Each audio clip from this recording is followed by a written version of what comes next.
TheorySabers.com.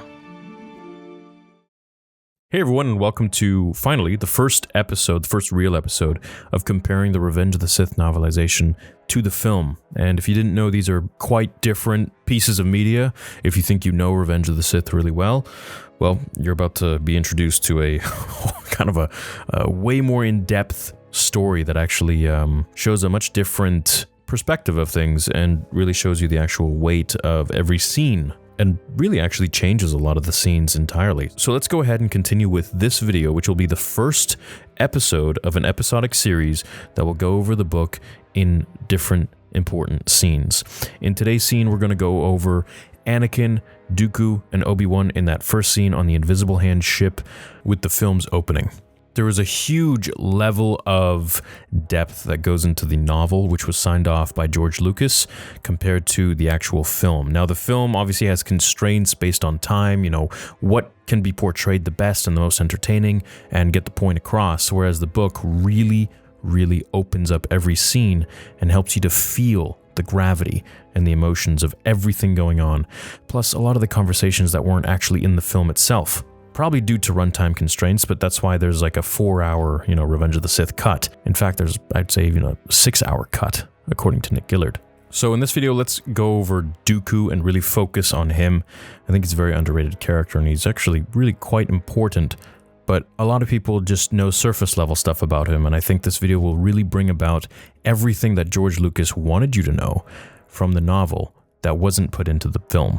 We've seen his death in the movie, but what we haven't seen is the betrayal that came before, the plan that was meant to unfold, the role Dooku believed that he was playing, and how in the end, everything, absolutely everything, was a lie. And as I said, this video will go into great detail on what happened to General Grievous's flagship from before Anakin and Obi-Wan arrived to the moment Dooku lost his head. So if you haven't subscribed already, make sure you do so, leave a like, sit back, relax, and let's go for a ride. A very long ride.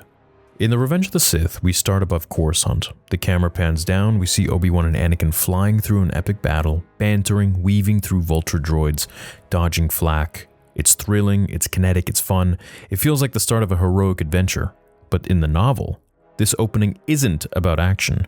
It's not about fighter pilots or starfighters or explosions. The opening is about death.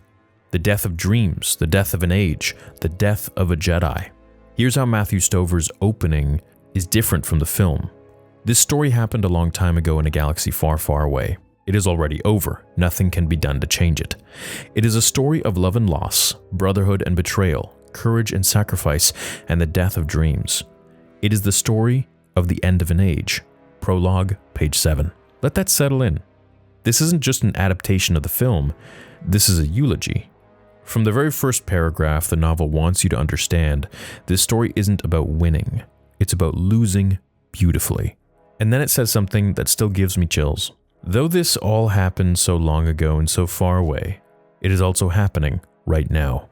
This isn't space opera, this is myth, this is tragedy. And with that weight hanging over every page, then the story cuts to the Battle of Coruscant. But even there, the tone is completely different.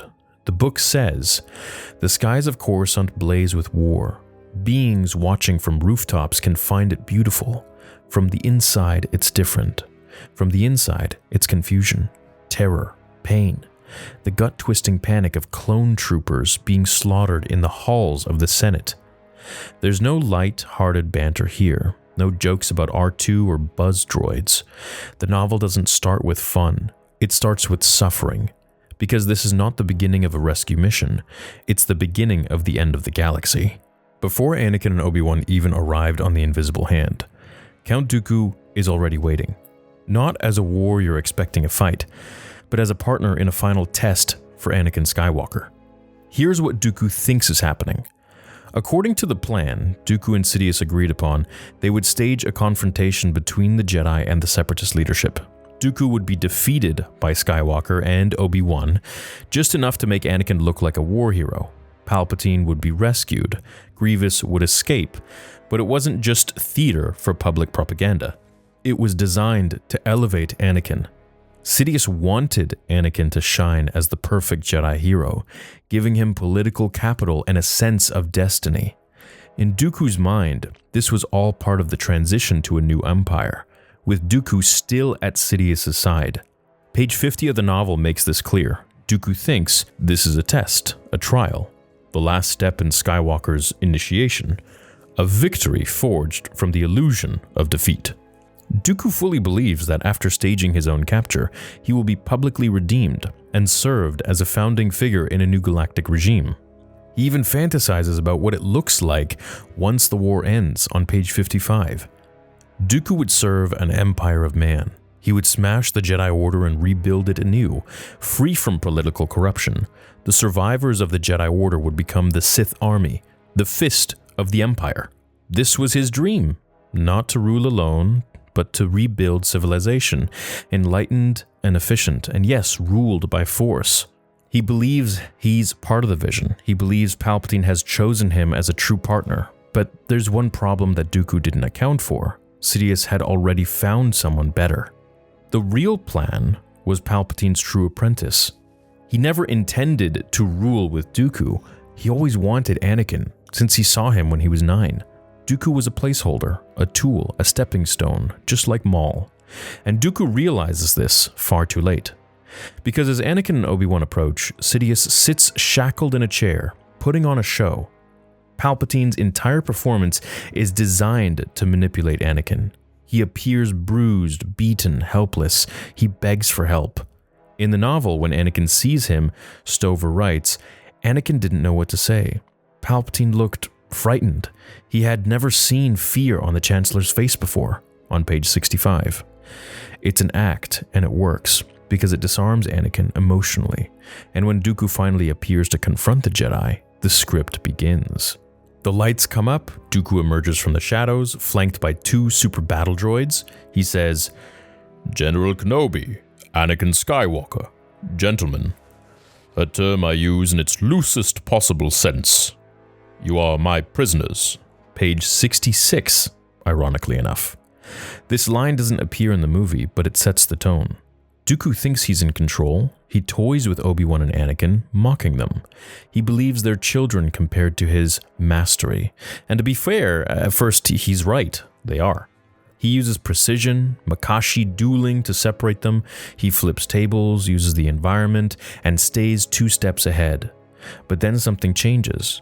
Anakin stops fighting like a Jedi. He stops holding back, and Dooku notices. Skywalker was getting stronger. Each parry cost Dooku more power. He no longer even tried to strike back, on page 78. Now let's pause. The movie shows the fight is intense, but clean. The book, it's brutal.